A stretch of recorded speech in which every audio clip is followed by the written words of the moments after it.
So it's been a while, and it's finally time for us to update you all on where we've been. We're Kaylee and Lindy, and each week on this vlog, we normally take you behind the scenes of our homestead life to show you all of our projects and all of our progress. But the last month has been anything but normal, and so this week we're going to show you something a little bit different, which is kind of a behind the scenes of our life of dealing with a chronic illness as well as homesteading. So we're going to show you some of our more vulnerable moments as well as what we've been dealing with and all of the new changes that have come to our life. So let's dive in. I believe we're wild and free. I feel so alive, so alive.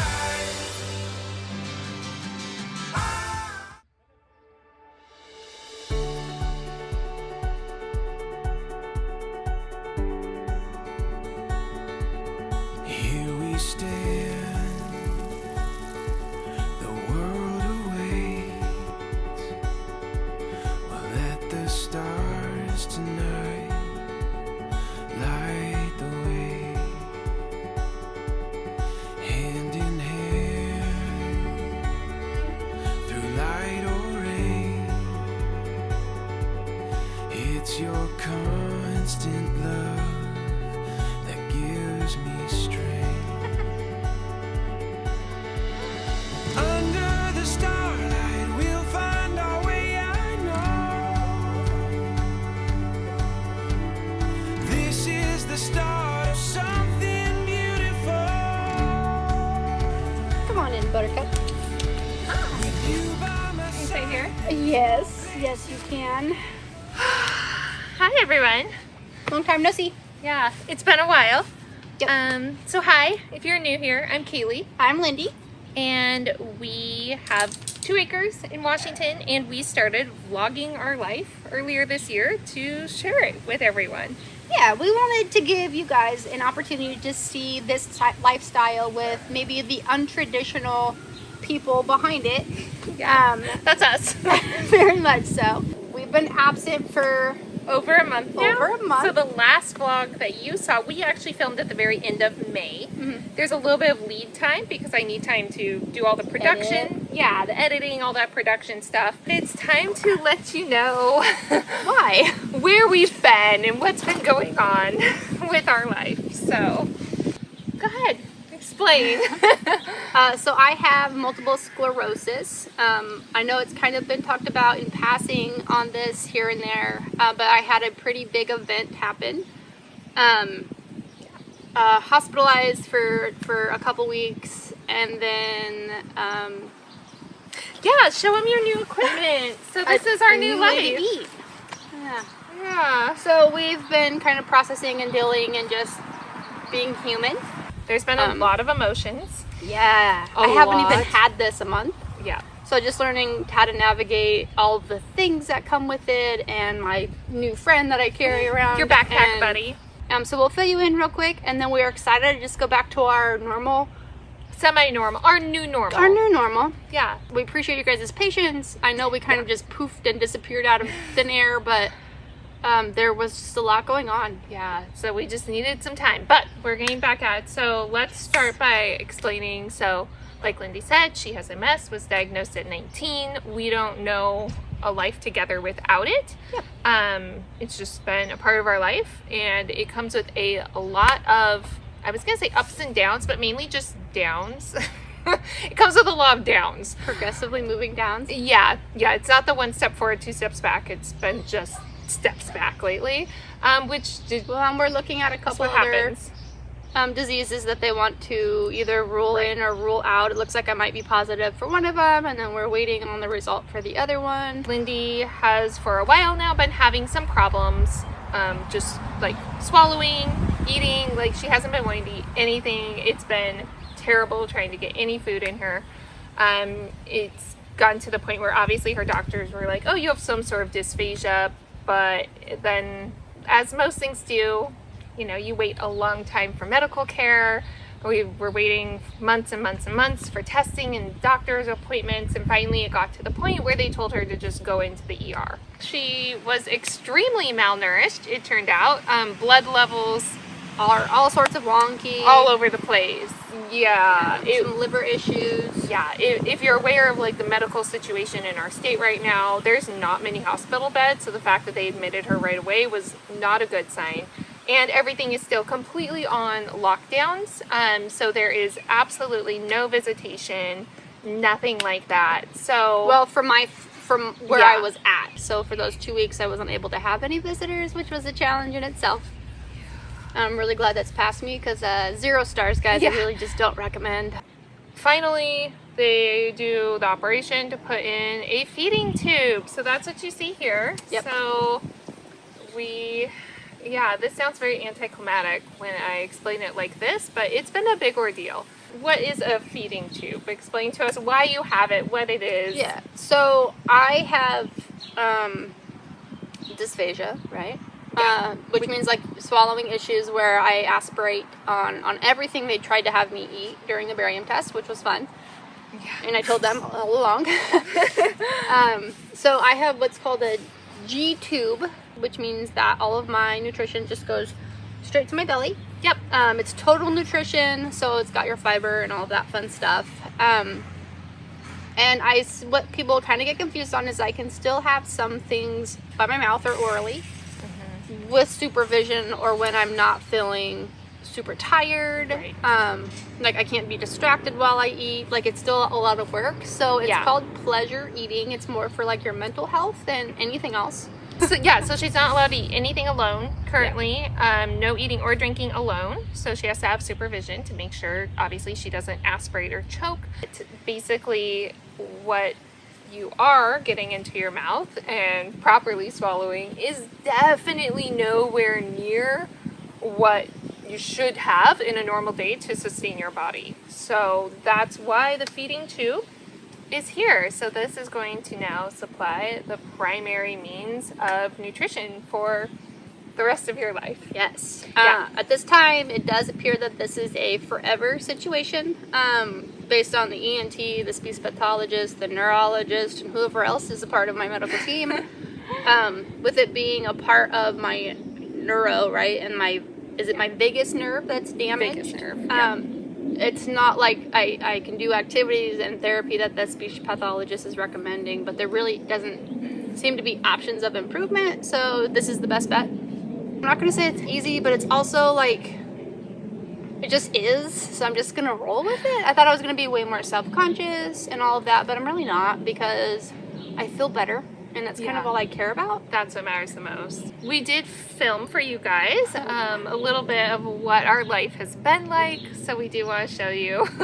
We filmed just a little bit over the last few weeks since Lindy's been home, of basically how we now feed Lindy, how we take my medicine, hook her up, how she takes her medicine, and some of the things that we've been doing to make life a little bit easier.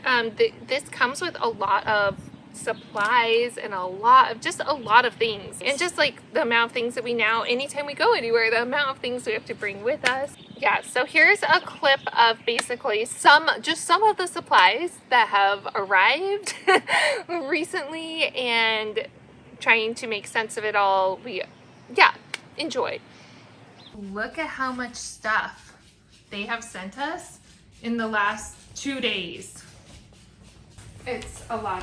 So I think I'm gonna set up the organizer and see if we can get this somewhat organized. Holy cow. Oh, and I bought you doggy treats. That's why you're over here now. It's just like on top of everything else. It's like, oh, and here's a million things to have to like sort into your life. I didn't even think about like all the supplies and how we're going to like manage that and where they all go. Take a look around. Does the house look situated different now? Ain't what it used to be before the walls came crashing in, no shelter from the breeze. Okay, so on the bottom, we have all of your foods, and then the second row is pretty much all tubing. The top has your towels. This is a little bit of just extra thickener.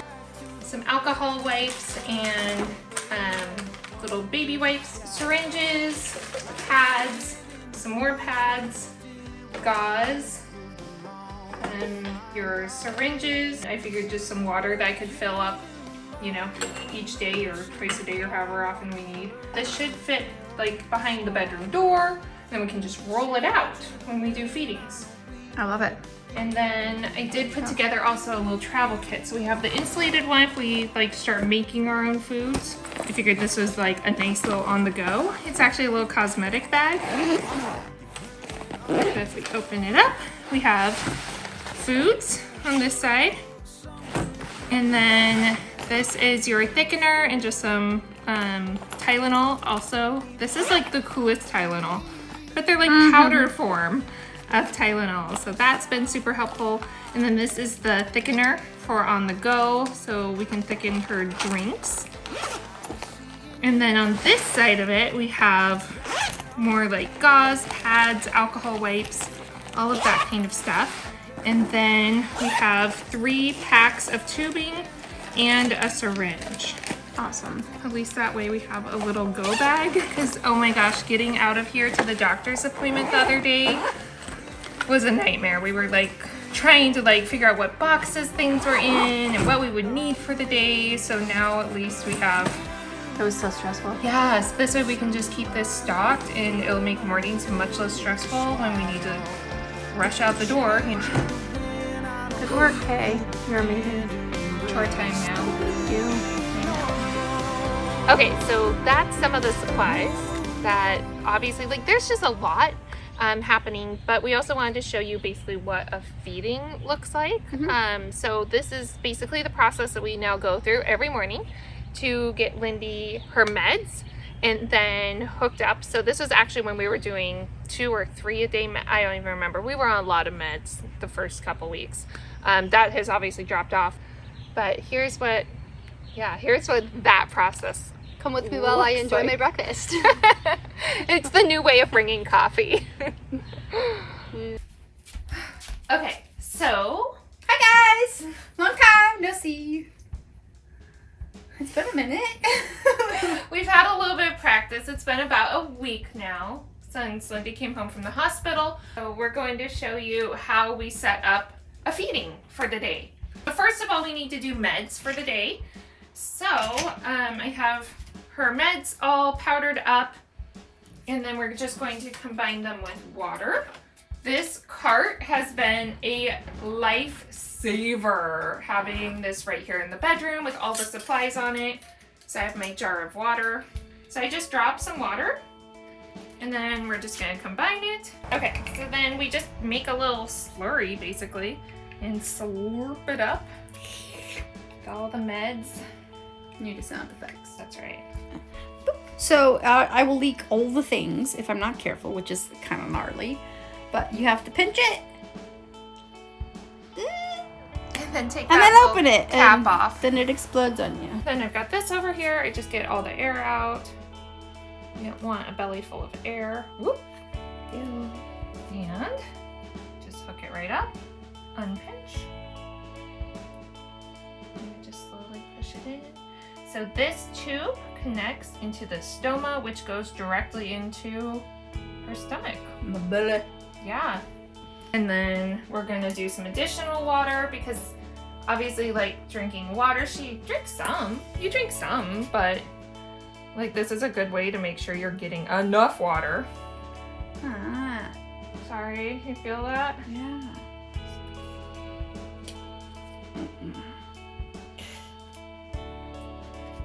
Explain what the pads do. Okay, so for those that are squeamish, maybe plug your ears. So the pad will actually catch leakage. So right now, that hole is not healed at all, so I'm still leaking stomach bile and food and medicine. And it just oozes like normal protective, like your body creates. And mine really creates. Yeah. So that catches all of it. And it also helps to like create a layer, obviously, between your skin and the actual piece. Okay, ready? No. Are you gonna do it? Go slow. You got this. This has been very painful to do. Ow, ow, ow. Oh, really stuck. You know, on second thought, I really like this one. We should just keep it. Ah, ow, it's, ow. Don't touch it, don't touch it, don't touch it. You were going for it. I could see your little fingers. I just need a minute. I just need a minute. Take your time. There you go. Oh, it's shaking. There's so much goop. Ouch! Stop it. Stop it. Need another wet wipe? Nope, I'm done. I'm done cleaning it. And I can't get all the way because it's still swollen. Yeah. But That's good. Take a fudgeroni. second. Are you okay, little buddy? No. Are you okay? Just take a second. Let's breathe. Oh, it just stings. Yeah, I can only imagine. So while she recovers from that. So this is the backpack.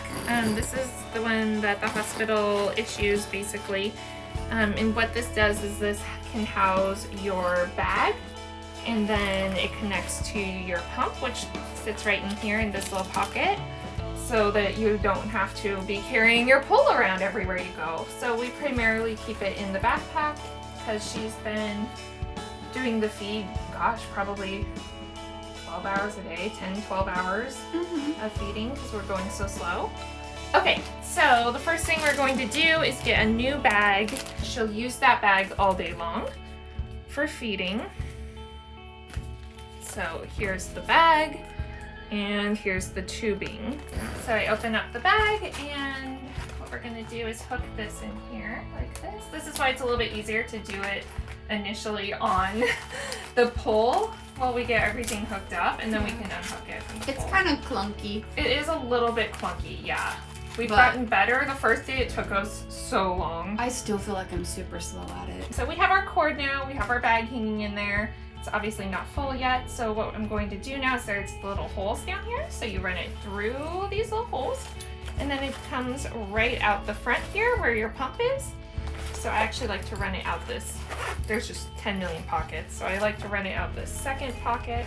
Once that's through, I go ahead and just loop it up over the top.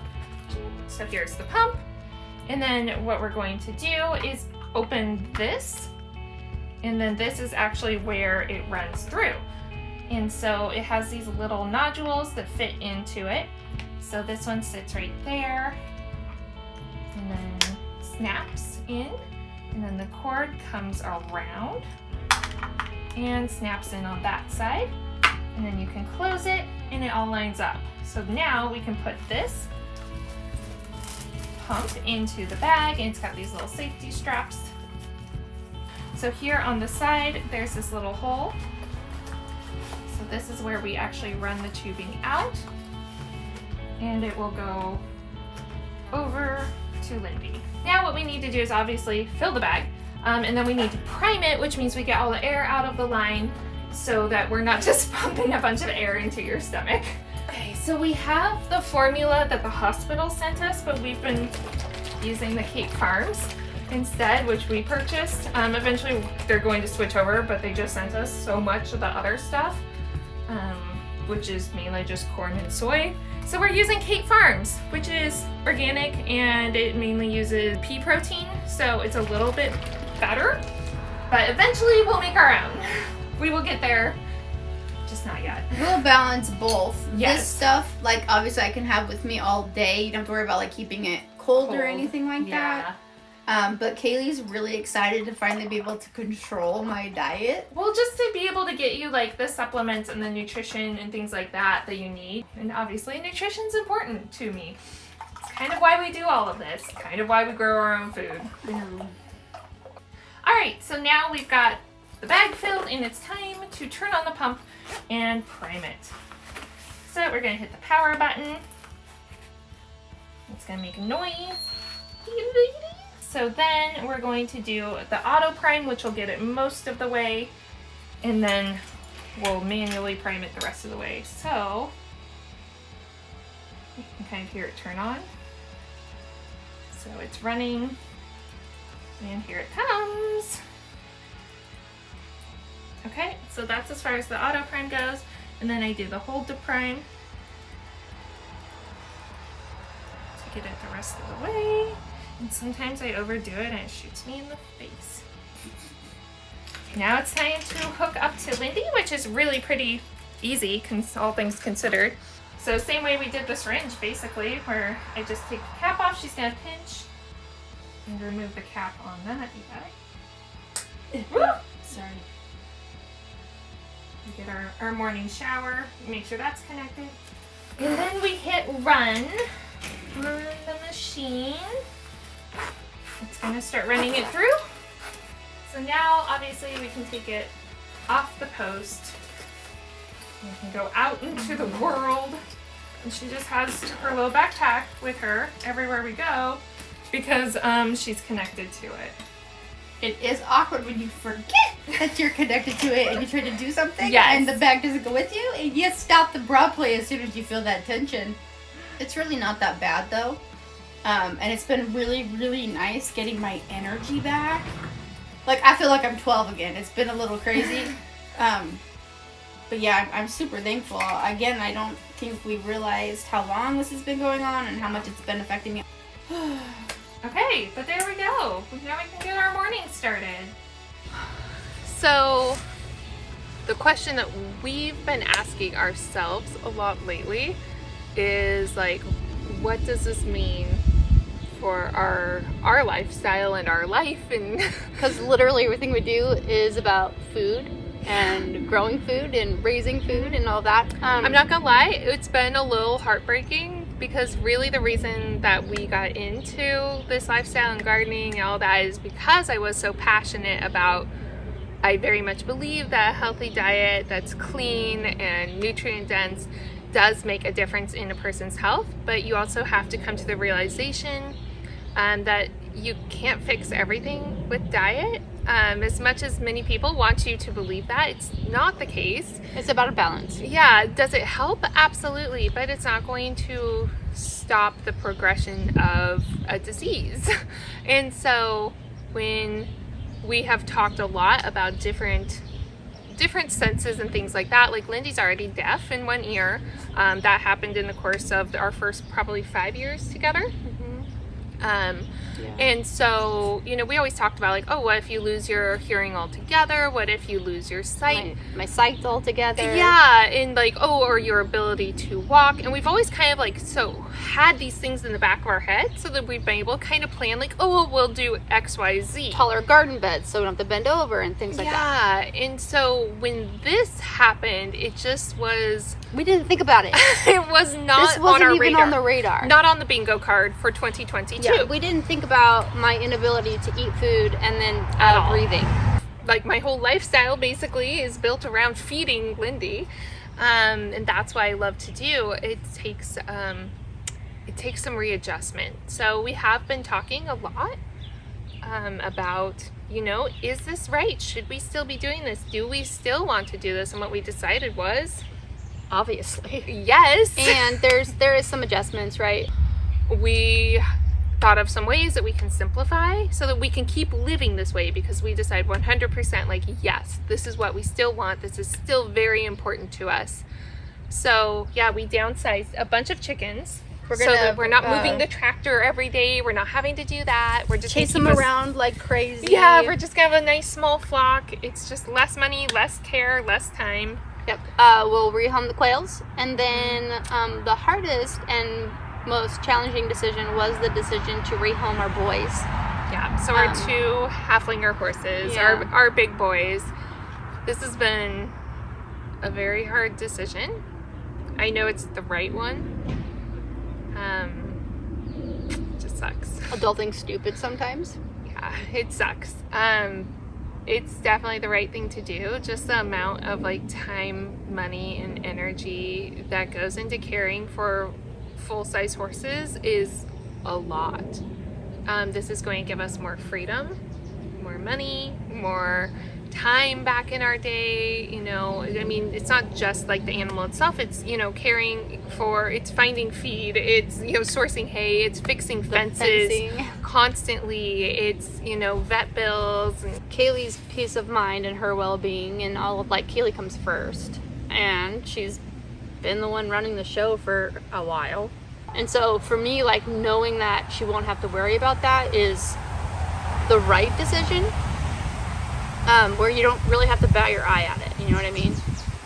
So yeah, and we'll still have the ponies, and we use them so much more often anyways. I'm just dinking around with them. Yeah, so it's been hard.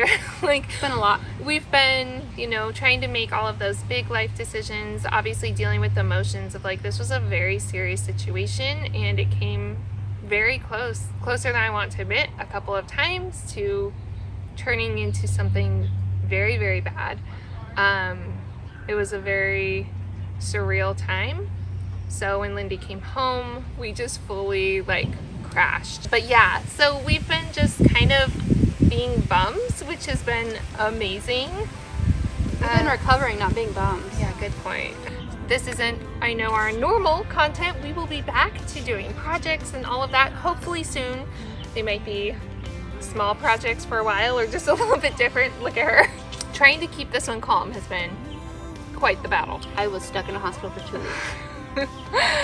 Just thank you to everybody for the support. It's been amazing. We've had so many people, from friends and neighbors and family, and just we feel so loved. And hopefully, maybe by being open, we can help anybody else dealing with weird medical stuff and normalize it a little bit, because we're still people and we still want to do things. It just might look different, and we might have some attachments and machines, and we make beep and we not hear it, and it's fine. Yes, sometimes you do beep and you definitely don't hear it. It's true.